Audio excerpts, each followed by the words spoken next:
Jump off that exhausting hamster wheel and into balanced living with Dr. Marissa. Promise you joy in the mystery. Dr. Marissa, also known as the Asian Oprah. Her mission, to be a beneficial presence on the planet. Her purpose, to be your personal advocate to live, laugh, love, learn. Her life motto, don't die wondering. Take back your life with Dr. Marissa Pay. And welcome. You are tuned into Take My Advice, I'm Not Using It, Get Balanced with Dr. Marissa, the morning show here on KCAA AM 1050, FM 102.3, FM 106.5, and everywhere streaming. iHeartRadio, Spotify, Spreaker, iTunes, Amazon Music, Audible. The list gets longer, but it never ends because I'm on a happy 88 mission. 88 million more happy people in the next 8 years. That's my job, and I'm sticking to it. And I'm so glad that you're still here with me, suffering through my positive talk in the morning, every morning at 8 a.m. After I moved from my afternoon primetime slot, drive time Fridays, to the daily morning show. And I'm so glad you made the switch with me. And for this week, I wanted to highlight a series that I did right after the brutal murder of George Floyd. And I know it's been a little bit, and I know some people are tired of talking about it, and can't we just return to normal? But the answer is no, we cannot return to normal, because when bad things happen, it tells us that change is needed. And so I did this very special series with my satellite sister, Akuyoe Graham, who's an actress, activist, and the founder of Spirit Awakening Foundation, that helps with incarcerated youth to discover who they really are. And I just love the work that she does, and we're also friends. And I thought while I was away in Canada that this would be a good series to leave with you every single day this week, because it's so important for us to remember how we got here, where we are now, and where we need to go, and how to get there with the changes that are needed. So, without further ado, please enjoy. Akuyoe Graham is an award-winning playwright, actor, and educator who has also dedicated her life to helping youth in the juvenile justice system, realize their spiritual identity. And she's also a very accomplished actress. She has producing credits. She's a brilliant speaker. She's my satellite sister out of Agape International Spiritual Center, where I get my positive roots watered and my peace of mind fertilized. And we're both students and lovers of my big brother, Michael Bernard Beckwith, founder of Agape International Spiritual Center. Please welcome to my studio again, Akuyoe Graham. If you have been following us, we have been talking about peace. These are our peace talks. I'm calling them my peace talks, my love talks, in the midst of, is it black and white, or is it? Or it's not black and white, or is it? Is it? So that's what we're talking. We're putting the moose on the table.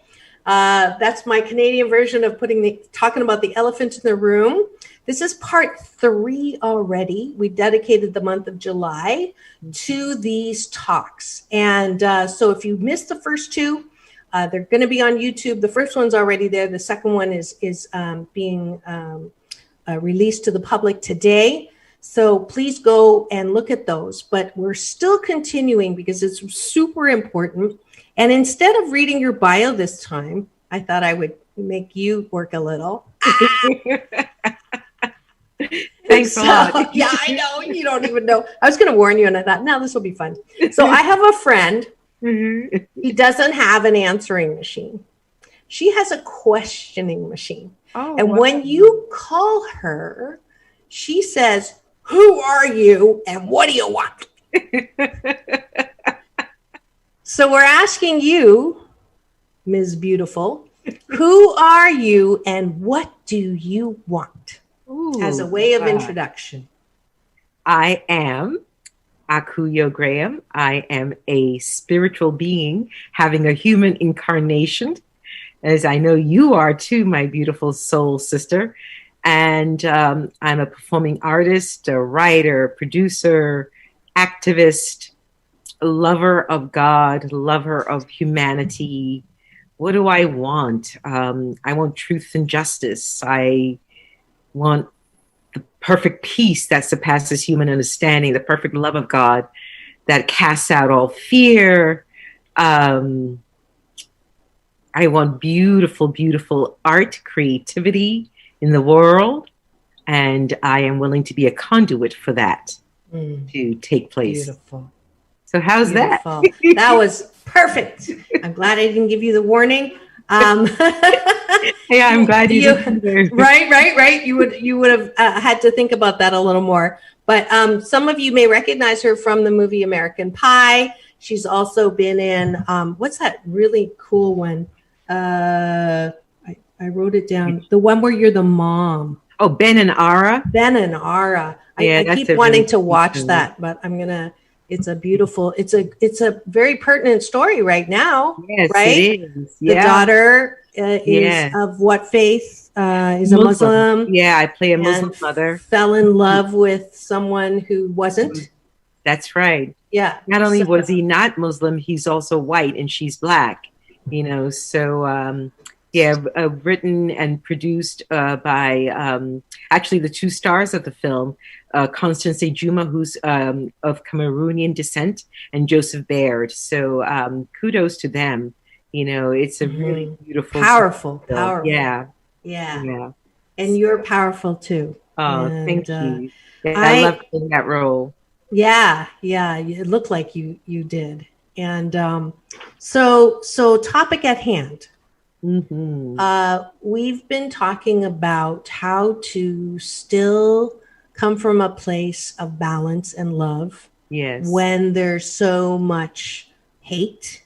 Yes. And wrong and injustice and inequality around us. If COVID wasn't bad enough, we had to see George Floyd die on camera by a policeman who police are supposed to protect and serve. And so then if I do the history, first there were protests all over the world, which was beautiful to see. I remember Rev actually texted me one of New Zealand because he was like so happy to see that the whole world had taken this on. And it seemed like everybody was pretty much on the same page. This is wrong. We shouldn't do it. Bad cop, right? And justice, want justice for it.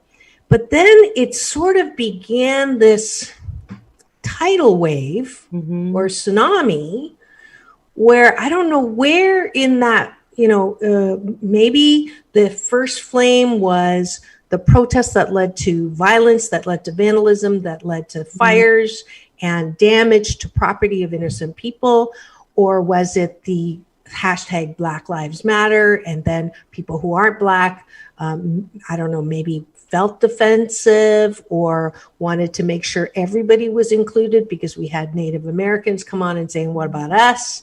And so then went to All Lives Matter. And then there was a revolt from Black Lives Matter, which is, wait a minute, this is not about you. This is about the injustice of our race. And then all of the, backing up of, say their names, because it wasn't just George Floyd, it was, Michael Brown and blah, blah, blah, and like Breonna tons of names. And then I saw this defense with, because there was a call for defunding of the police and we've got to really look at our police systems. Then the backlash, which was huge of my friend's a policeman and he's fabulous. And look at this police person and they're fabulous. And how dare you take money away? And now we're going to be afraid because there is no police. And how could this happen? And you're crazy and you're stupid and you're nuts. And how dare you? And blah, blah, blah, blah. So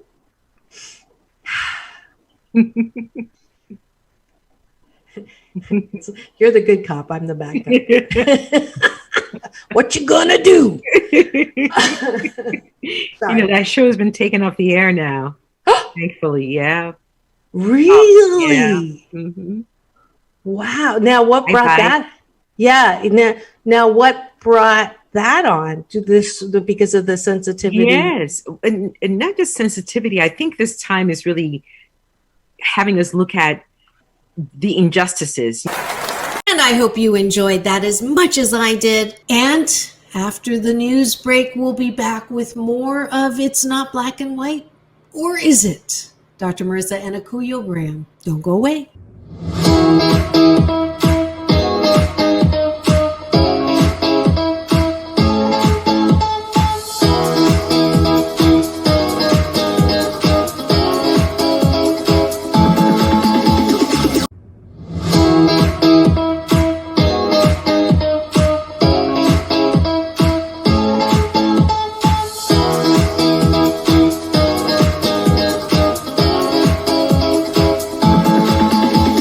Take back your life with Dr. Marissa Pay.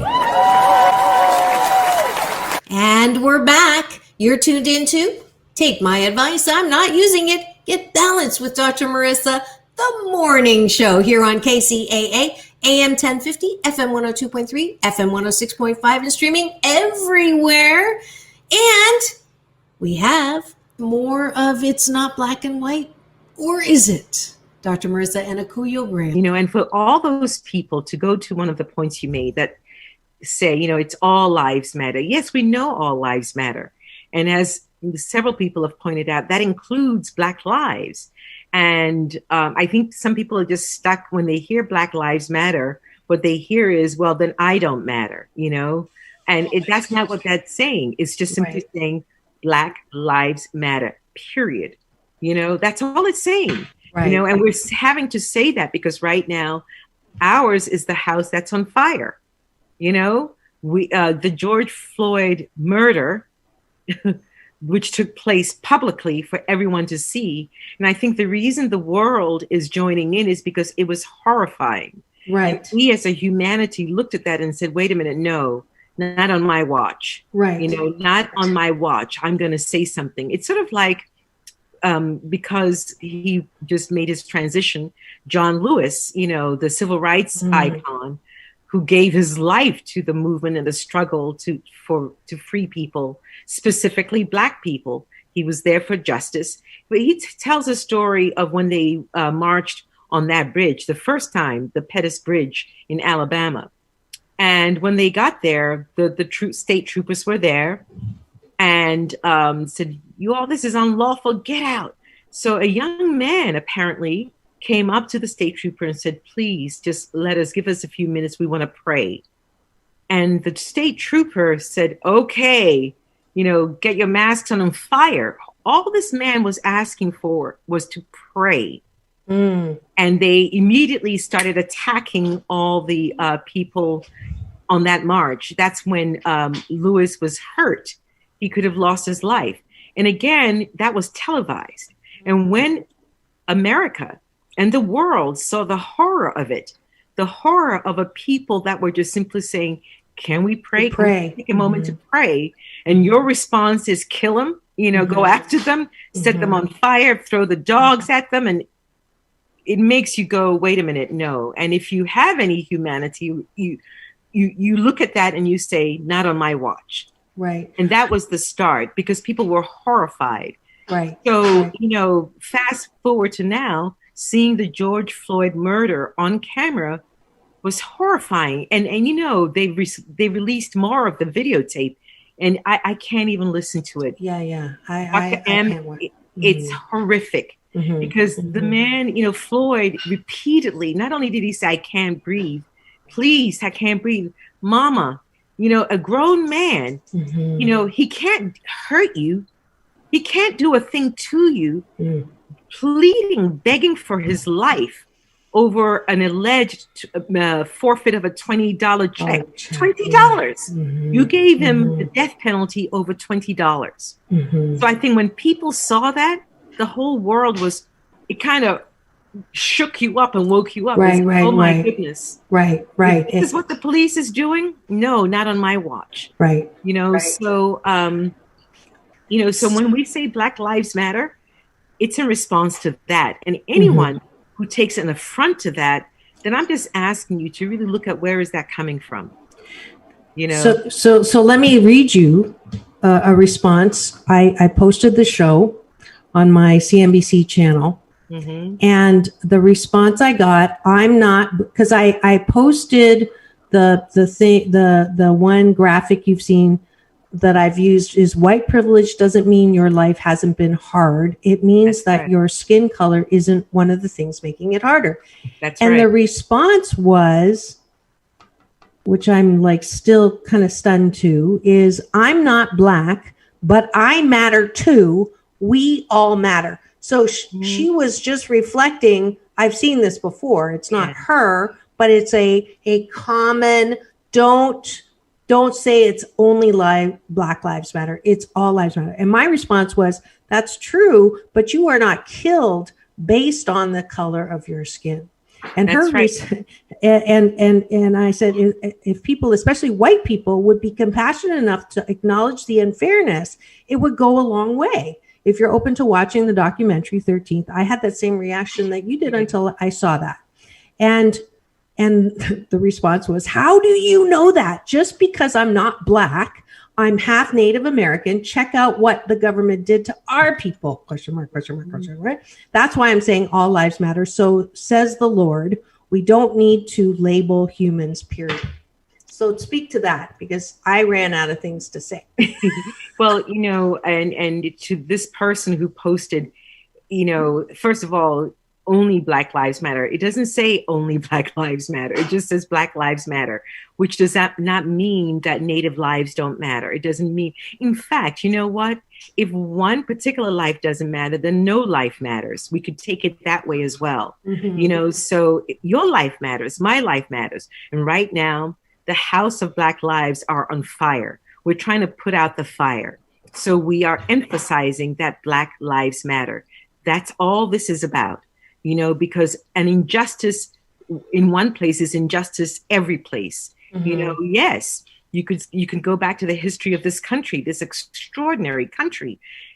And, again, I'm going to repeat what has been my mantra. The chickens have come home to roost. The way this country was founded. This is what this time is. We're looking at all of that. We're looking at the level of violence. People who talk about, you shouldn't protest. America was born out of a protest. The Brits protested King George.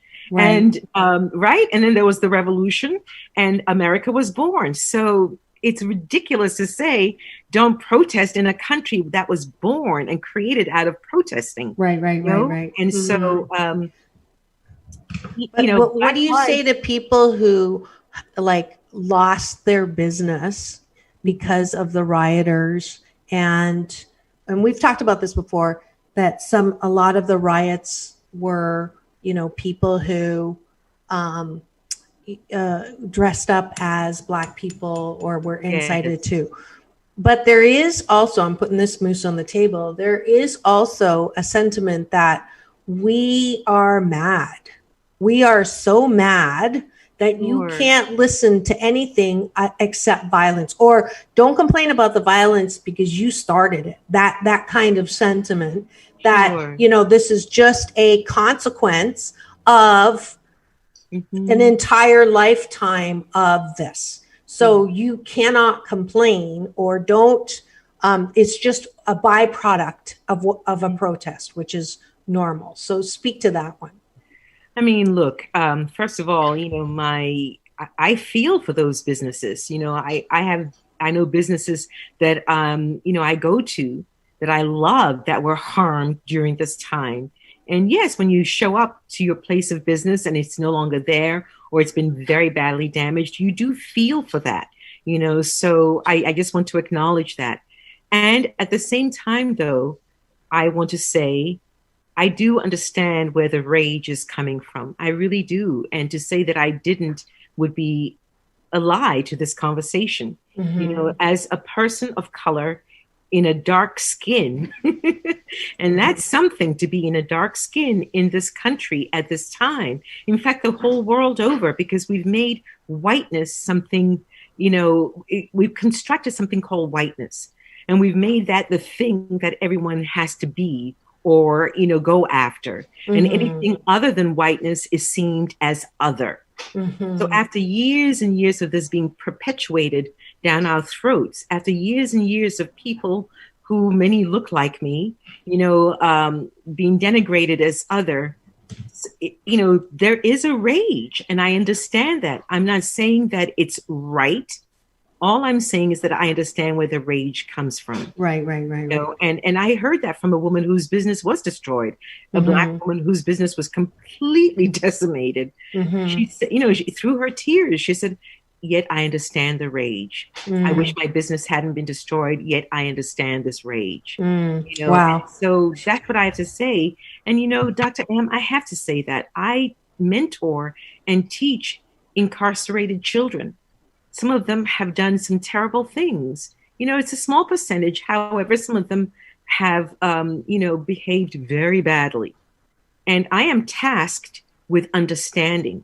I am tasked with being the space of love and forgiveness. That's my job. So how can I do any less for an entire race of people that has been sieged, and lynched and murdered, and by a group that is supposed to make their lives better, by a group that's supposed to take care of the community. Right. Now, I'm not saying every cop is bad. We know they're not. I have friends that are cops and they're amazing. And their jobs are incredibly difficult. Having to answer calls in the middle of the night, show up in homes, show up in neighborhoods. You don't know what you're going to meet when you show up there. We know their jobs are difficult. We're saying, though, there's too many, unfortunately, that stand by and watch, like the ones who stood by and watched as Floyd was being murdered. What would have helped if one of those cops that was watching had just said, yo, bro, ease up. He can't breathe. Stop. Right. Not one of them did. Right. You know how scary that is? Yeah. I heard. Yeah. I don't know. I'm not sure what's worse. The one with his knee on Floyd's neck, or the 2 or 3 that were standing by looking. Right. I heard. Didn't even utter one word to say, it's like, Dr. M, if you saw me doing something, I know you'd say, yo, Akuyoe, sit. What's up with that? Stop it. Not one of those cops. And I believe that was sort of like a metaphor for the entire, institution of policing. Right. We have to look at the entire institution of policing and address the ills that are within that institution. Yes, absolutely. And I want to spend a minute on that, but I want to make sure that people know where they are and what they accidentally or consciously, subconsciously tuned into. You are watching and listening to Take My Advice, I'm Not Using It, Get Balanced with Dr. Marissa. And after the news break, we'll be back with more of It's Not Black and White, or is it? Dr. Marissa and Akuyoe Graham. Don't go away.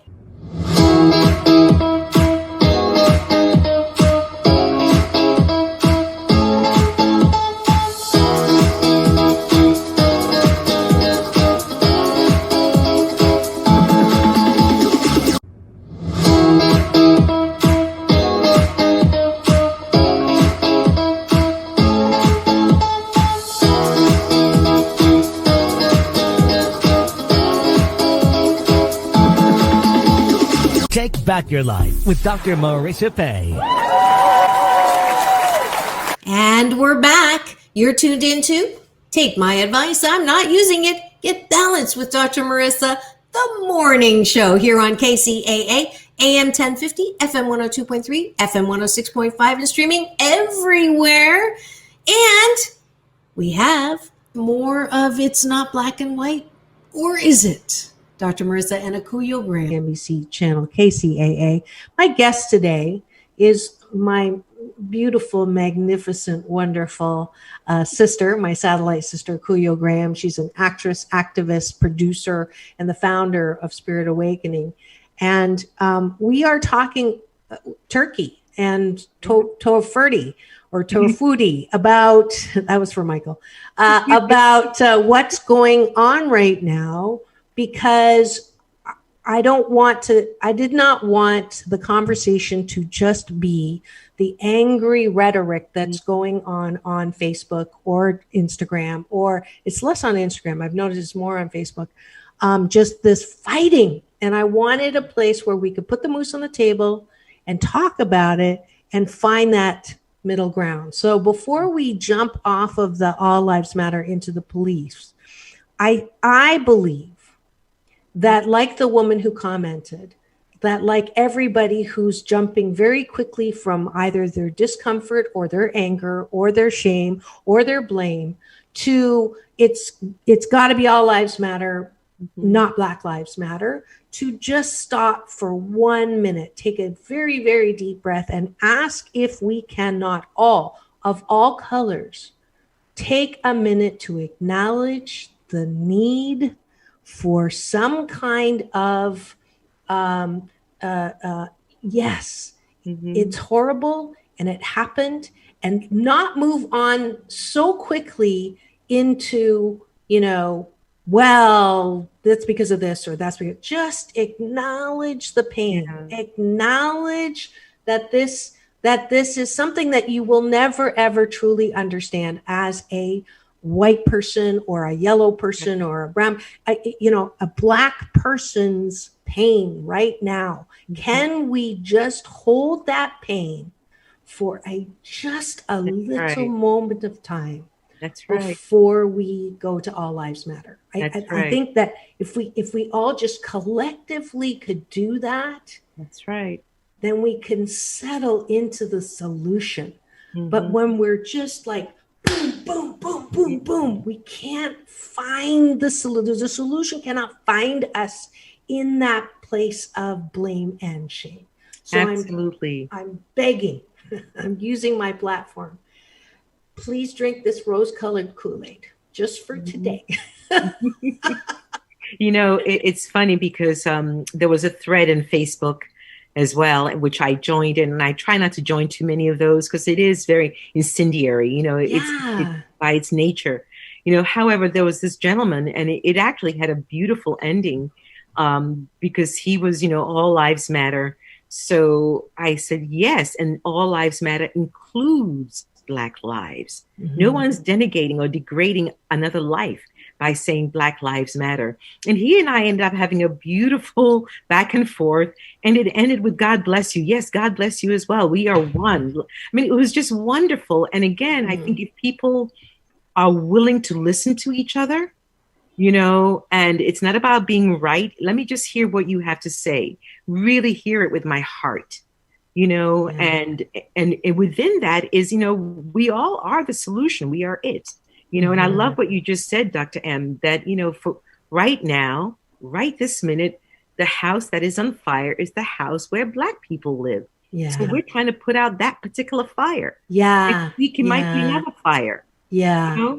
Yeah. But right now, the house where Black people live, which is in their skin, that house is on fire. We got to put out that fire. Yes. Yeah. Beautiful. And I just taught a class this morning. I teach Tai Chi 10, and I used Thich Nhat Hanh's beautiful analogy is when someone comes to and burns your house and set your house on fire. A narcissist comes and sets your house on fire.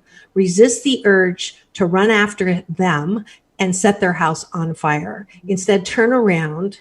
Yes. And put out your own fire. So exactly, you were eavesdropping, and to that end, one of Reverend Michael's talks was talking about for Black people how important it is to remember that you may have been victimized, but you are not a victim. Absolutely. And that is also the balance. That's why it's all about balance. Right.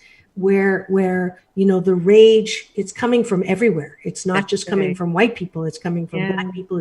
So the work here is for everybody to take care of their own rage first. That's right. Take care of the burning inside of you. Absolutely.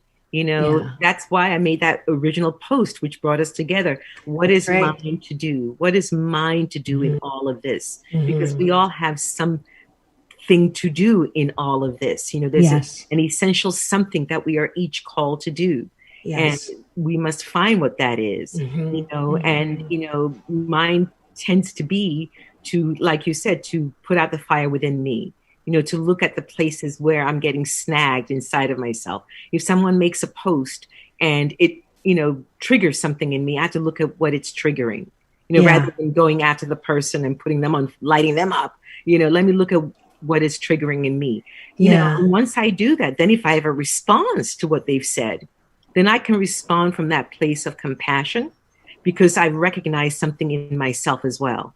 And because I brought the compassion to me and I was willing to listen and look at within myself, I can do the same for the other fellow as well. And so what we're seeing play out, a lot of it though, is people that are just kind of working out their stuff, projecting, there are people, like the Black Lives Matter. It was originally and legitimately, created in response to the continued murder and lynching of Black people that was going on, and like you said, there's so many names, and this has been historical. It's last year, Spirit Awakening Foundation, we took a group of young people to Ghana, West Africa, and we went to the slave castle to look at. I was there too. Right? Yeah. And never forget it. Year, you never can forget it. No. When I was in that castle, I really thought about, and we were a diverse group, and yet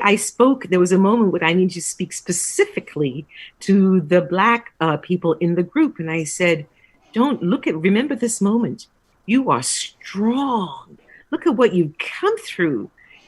First you were enslaved, in your own country, and then you crossed the Middle Passage and into a country where you were further enslaved and then lynched. You went through Jim Crow. I said, you are strong. And this points to the resiliency within you. That does not negate resiliency in other cultures and other people. Right. There is a time, though, when you need to speak specifically to something, And I tell you, Dr. M, when I look at the history of this country and I look at what Black people have had to come through, I'm in awe. I'm learning a lot about the history because of what's going on right now. Another thing that was posted on Facebook was a postcard. Did you know that there used to be postcards made up with images of Black people being lynched? And those postcards were that, if I wanted to send you a, hi, Dr. M, people could buy those postcards. Can you imagine? No. Terror of that? Growing up, knowing that could be you any minute. That's the terror after what happened to Emmett Till, what every Black mother must have felt when they sent their child out, after what happened to Trayvon Martin. Can you imagine the terror of every Black mother and father? When they send their child out in a hoodie? Yeah. My child gonna come back? Yeah. The terror. Yeah. And this is real. Right. Not imagined terror. Right. Because these things are happening. That's why we're saying Black Lives Matter. Yeah. Just a minute. Can we just give it a minute of acknowledgement, a minute of compassion, a minute of no, don't pull yourself up by the bootstraps and everybody's had some kind of discrimination of some kind and get over it. And I wasn't a slave owner and I can't control what my ancestors did. So let's just move on. Like, that's not going to do it.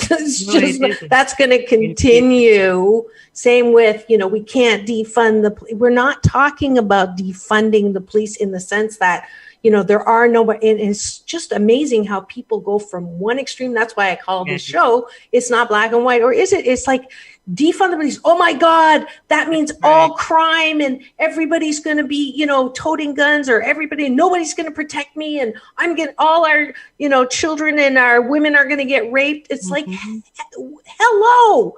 Can we stop somewhere in the middle here without freaking out and going to that extreme of ridiculousness? Yeah. But, you know, the posts are unbelievable. They when are. It comes to that because that extreme, and then it just leads to more posts about this is my friend, the cop, and he's great, and da-da-da. And, you know, you're putting him out of a job, and now he's going to not have money to feed his. It's like, please, please, please. Defunding the police is about reallocating resources. Right. That's right. right. You talked about this last week, you know, maybe having a social worker go out to a domestic instead of a police. Mm-hmm. So the whole, you know, that's why I always say watch 13th, because it talks about the whole underlying message of you have to fear for your life. Therefore, we need the police. You have to fear for your life because a Black person's going to hurt you. You have to fear for your life because Black people are bad. You have to fear for your life because they're going to rob you and rape your women. That message funded the disproportionate amount of money to have a BS belief system walking lock, stock, and barrel around. I'm gonna protect your women, so I need this artillery to make sure. And I'm gonna put my boot on a person's neck who's already handcuffed, so he can't breathe, because that's my right as a policeman. Because that's my job, is to protect you. That's right. And you know, take a breath. You know what's amazing about all of that, Dr. M, as you were speaking, I really was listening. And the fact that, you know, again, looking at the history of this country and in terms of its relationships with its Black brothers and sisters, its Black children, and how we've been treated historically, you know, the hatred, the narration about, you know, Blackness and what it means. They've done a really good job of marketing that, because in reality, who should be afraid of whom? You know, it wasn't Black people putting on, you know, bed sheets and lynching people and going out in the middle of the night, you know, to do those terrible things that they didn't have the courage to do, you know, with their faces. They had to put bed sheets on. You know? Yeah. Have we forgotten To Kill a Mockingbird? Okay. Have we forgotten the goodness of what we're all supposed to be partners of? Have we forgotten? But who should be afraid of who? That's what I'm saying. If anything, Black people should be afraid of white people then, you know, because look at the terror that's been inflicted on Black people. You know, look at the terror. You know, Jim Crow, that era, I am so grateful I was not born then. I'm so grateful to John Lewis, Dr. King, Malcolm X, you know, and all the white brothers and sisters that joined them. So many did join. Right. You know, we didn't. Well, JFK. You know, the millions of people that said, the abolitionists, you know, that said, no, I'm not going down like this. Just as all the young people, all our young white brothers and sisters now that are holding up signs that say Black Lives Matter. You know, they get it. They understand that saying Black Lives Matter is not negating them. They understand that, you know, taking resources from the ginormous budget that we've given to police and the military and reallocating them is actually the path to more peace, greater peace in our communities, because it means we'll have better resources in these communities. You know, so people don't have to go and steal food to feed their families, or rob banks to have resources. You know, we're going to have programs for our young people. We're going to have internships for them and give them jobs, you know, so they understand that it's not what we're taking away, it's what we're investing in. You know, it's what we're investing in. Yeah, so, absolutely. And that's why I really wanted to do this series with you, is because we can't be open to the creativity of all of these possible solutions if we're just so angry. on all sides doesn't happen. You cannot be creative and angry at the same time. And the anger and hostility blocks it. That's not my, you know, BS belief system. That's a study. So if we're going to do that, we all have to put process through our own rage. That's right? And that all of this is not being done to us. It is being done for us. First and foremost, everything that is happening right now is to chisel us into greater and greater good. We've got issues. It's a systems issue. It's not a light switch. We have to take time. Do this little, I love what you say, what is mine to do? Obviously, I'm getting a lot of flack. Oh, you're promoting your show. You're promoting yourself. And it's like, sweetheart, I really, I don't like getting hated. I don't like getting blasted. I don't have to do this, right? I could do, another actress or another, nice, but this is mine to do. Yeah. This is mine to do. And no matter how hated I am, I have to do this because there's no accident. I'm not Black, I'm not white, I'm not old, I'm not young, I'm ageless. I'm not, I have an advanced degree, but I'm relatable. All of this is I've been set up to do this. And yes. You've been set up to do something right. too. And if you have a following, if you're an influencer, could you just do me a favor and check your sources before you post? Yeah. I mean, that's one thing, right? And try not to put up things that are incendiary because we're just getting right back into the hate.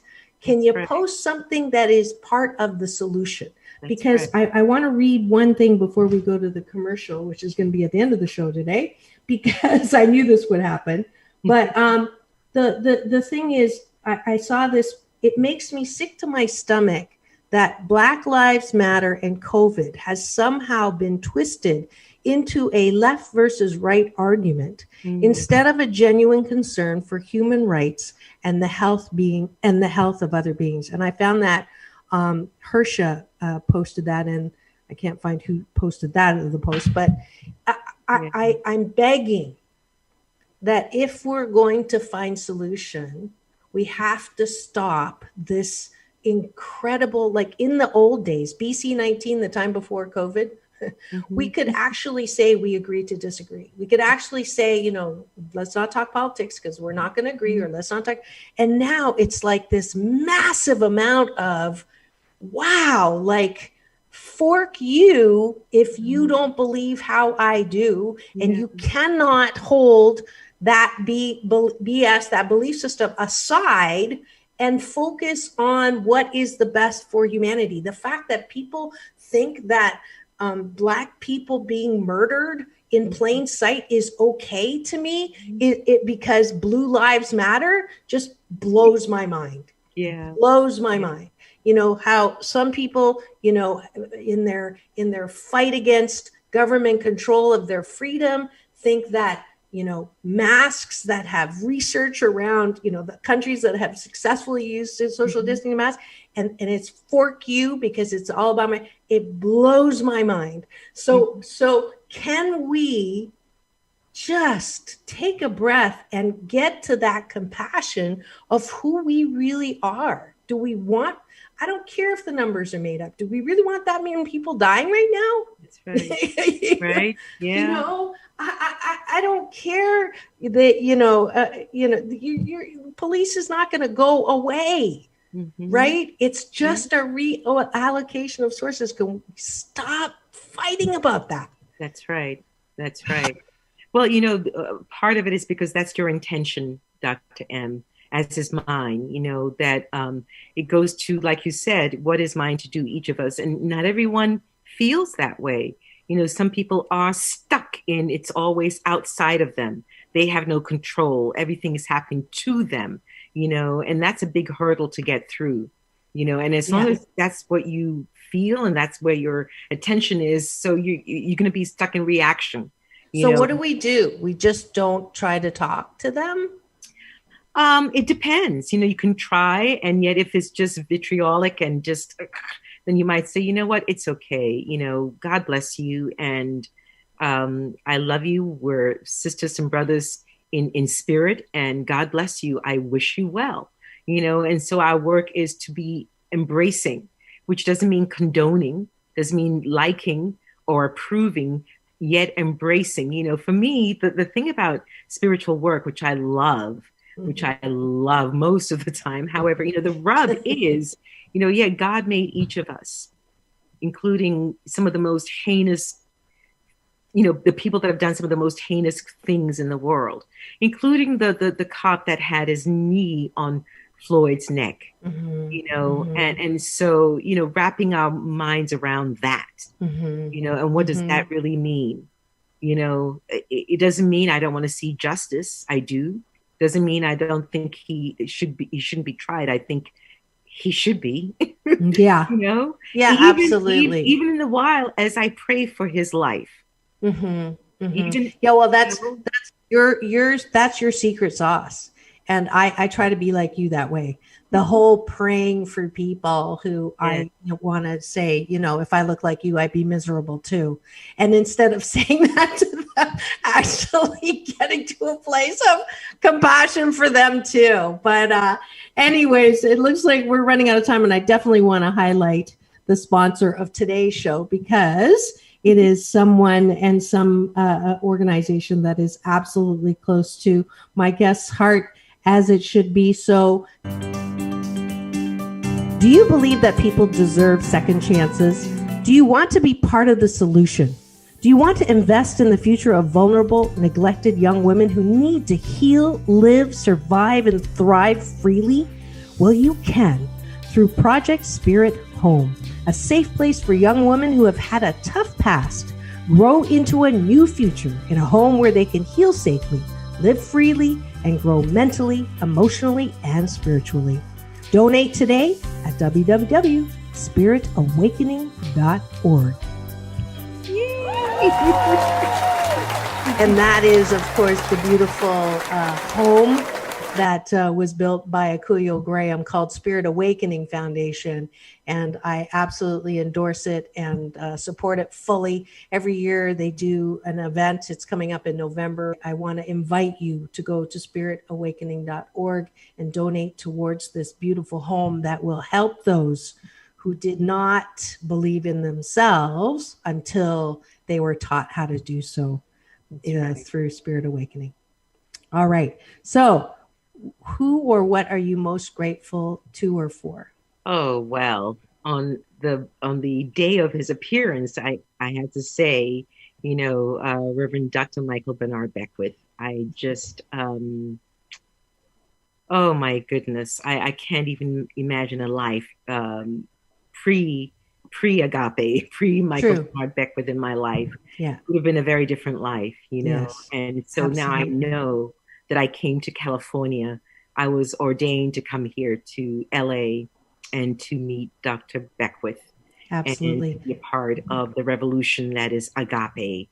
Yeah. So, Reverend Michael, on this, your appearance day, know that I love you. I'm so grateful to you. God bless you. Happy appearance day. Dr. M is one of the extraordinary beings that I had the great fortune of calling my sister and friend. And I met her at Agape. And without Agape, this wouldn't have happened. So there you go. There. Ready? Peace out.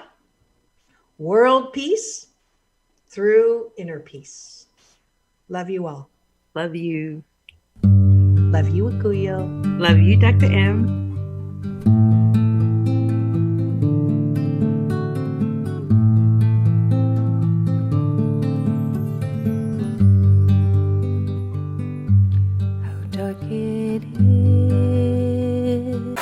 Wasn't that amazing? There's more all week. We're going to have all the conversations together. I hope you're enjoying them. I hope you're taking them to heart. I hope you understand that in order for us to have world peace, we've got to get to that place of inner peace, especially around race relations. Come back tomorrow. We'll have more of It's Not Black and White, or is it? This is Dr. Marissa reporting live from her loving room on KCAA, the station that leaves no listener behind, reminding you to have the best day ever.